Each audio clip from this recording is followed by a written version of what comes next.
Yeah, let's step away from the speakers a little. This thing's loud. Am I in the shot? That's fine. You can be there. Be a fan. Hi everyone, here I am again with Matt Ryan at E3. And Matt, we were just looking here at Hyrule Warriors. I was wondering how much inspiration has Zelda, besides like the models, is there more of Zelda that we're going to see in this game? Like, is it pretty much hands-off, or did Nintendo just kind of give them the sprites and just say, make a game Zelda theme? How much influence of Zelda are we going to see in this game? So, with a franchise like The Legend of Zelda, we're obviously going to be involved a little bit. And Mr. Aonuma, while he's not a developer on this game, I'm sure he's involved and has a say in some of the things that are coming creatively to life on the screen. We're very proud of this game and what Tecmo Koei has done with it. We've only seen a little bit so far, and even for myself, like, I just found out a whole bunch of new things about it that we all just found out in our Nintendo Digital event. Throughout the week, there may be some more information that comes out about it. So it's definitely very unique, and we really want the two fan bases to overlap each other. The Zelda fans and the fans of this type of gameplay, they're not all the same breed, but now we're bringing them an opportunity and experience that everybody can enjoy if you like this type of genre. The over-the-top action is incredible, the graphics are amazing, and you get to see some things that you've never seen before in a Legend of Zelda game. Absolutely. Like Zelda opening up a chest, which is new. We also have a more mature Zelda in here. I don't know if you noticed. Her features, the outfits that she's wearing, a little bit more mature, and I kind of like that. So are we going to be seeing that kind of maturity in other Zelda games, or is this kind of exclusive to the Hyrule Warriors branch? I don't know. We saw a little bit of a tease for the Legend of Zelda for Wii U. We saw a little bit of the art style. As for Zelda, I don't know. We didn't see much of her in there, so we'll have to see what happens. One thing I love seeing here is seeing Zelda go out into the field. She was actually beating up on some moblins, right? Yep. I saw right. Are we going to be seeing Zelda taking more of an active role, more the heroine role in other Zelda games maybe? I don't know. We'll have to see. But if this is a testament to what she's able to do, she can kick some serious butt. Absolutely.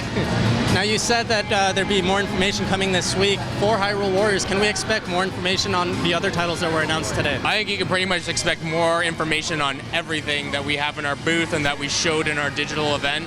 We're taking a new approach to E3.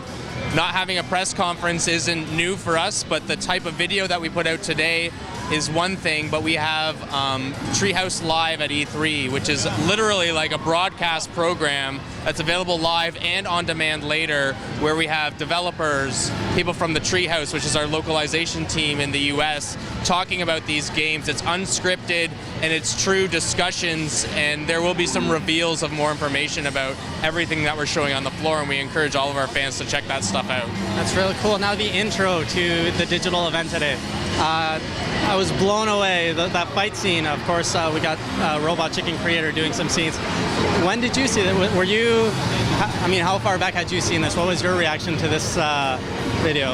I honestly saw it when you guys saw it. Oh, yeah? I was laughing. I was very proud of us, and you cannot pull that off on stage in a press conference. Yeah. I mean, they are superheroes in real life. You know that, right? Oh, Mr. Iwata and Reggie, they are true superheroes. Definitely not people that we want to mess with then. But yeah, you can't pull that off on a stage. So we are very proud of that video, and hopefully all of you enjoyed it as well. Absolutely.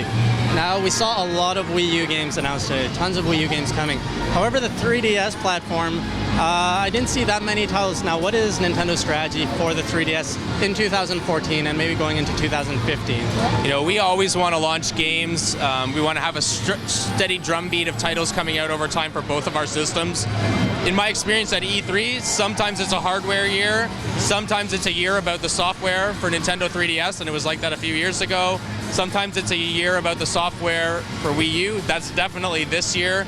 We see a lot of 2015 titles coming, which is a true proof point that, you know, this system is very important to us. We have a lot of great content coming from a Nintendo 3DS perspective. We just launched Tomodachi Life, which is a new way to kind of experience games in the Americas or this side of the world. It works really well in Japan, and we hope that it does well here. We'll have to see. There are some other games like Fossil Fighters coming out. I look forward to Professor Layton versus Phoenix Wright. that's going to be an amazing kind of overlap of the two franchises there, which are kind of in a similar genre of puzzle solving and being in the courtroom. It's a lot of fun. And of course, for the Pokemon fans, we've got the core franchise coming out later this year, and that's going to be a huge deal. Those are new versions of the games. It's not Ruby and Sapphire just ported over to Nintendo 3DS. Omega Ruby and Alpha Sapphire are new games, new story, and a whole bunch of new stuff that's going to be in there, and we hope that the fans love that. Completely rebuilt from the ground up? Exactly. Awesome. There's going to be obviously some familiarity in there. Right. We're getting a lot of questions, but we just need to make it clear that those are new games, and it's going to be very exciting for the core franchise fans. Okay, great. Now you said every E3 is something different. You said this year it's the year of Wii U software. Is this the start of Wii U's turning point? Is this just the start of the momentum it's going to pick up? Are we going to see this throughout 2015? Or is this, are we going to see this momentum carry into 2015, maybe 2016? I think you may be probing to see how long this hardware system is going to be important for us. We are going to have to see how long it goes for. I mean, we went outside of the 5-year cycle. If Wii U does, we'll have to see. But for us at Nintendo, and I'm sure for the developers on any of the games for Wii U, and arguably Nintendo 3DS, this is the exciting time for them. Yep. The hardware's been out for a while.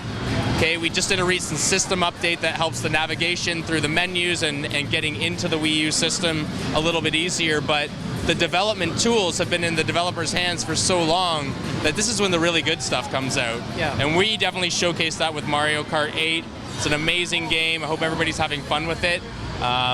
Later on, we're going to see The Legend of Zelda come out, and this year we've got some great stuff. But yeah, a lot of things for 2015, so we're definitely committed to the system. And a big name that dropped today that got me extremely excited, Star Fox U. Yeah. Confirmed for the Wii U. Yeah, we didn't share a lot, and it's not playable on the floor, but Mr. Miyamoto will be sharing some more information about that. The game looks incredible. And I definitely think you should keep your eyes out for Splatoon.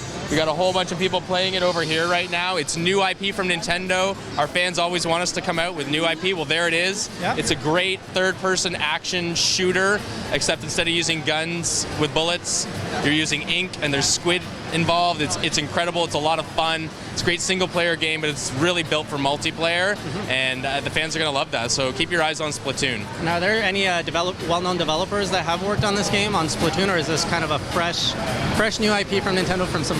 So the developers that work at Nintendo, there's obviously the flagship ones like Mr. Sakurai, Mr. Aonuma, obviously Mr. Miyamoto. We have a younger team on this one. Okay. Will they be famous for it? I sure hope so. I hope so too. Definitely going to try that out later. Yeah, so great year for Wii U. Lots of great titles here on the show floor. Thank you, Matt, for your time. I'll be checking all these games out. Thanks for coming. Thank you.